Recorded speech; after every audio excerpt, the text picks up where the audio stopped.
Guys, আমি আবার একটা ভিডিও নিয়ে চলে এসেছি তোমাদের কাছে। আর আমার বাগান দেখাবো বলে চলো বাগানটা দেখে নাও। দেখো বাগান, এটা এটা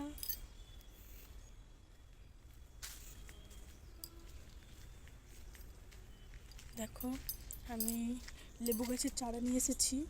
লেবু গাছটা লাগাবো, এই গাছটা লাগাবো এখানের মধ্যে, এটা মাঠে লাগাবো।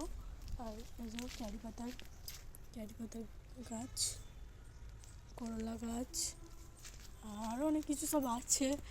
আর এই যে লিচু গাছ বড় হয়ে গেছে সব আমার গাছগুলো। পেয়ারা গাছ হয়েছে, পেঁপে গাছ, আর একটা বেদনা গাছ। আচ্ছা, বেদনা হয়ে ধরেও ছিল, আমরা তুলে খেয়েও নিয়েছি, ভিডিও বানানো হয়নি। আর যে পেঁপে ধরেছে, পেঁপে ধরেছে। এখানে একটা গাছ আছে, এতেও পেঁপে ধরেছে। দেখো আমার বাগান, ফুল গাছ।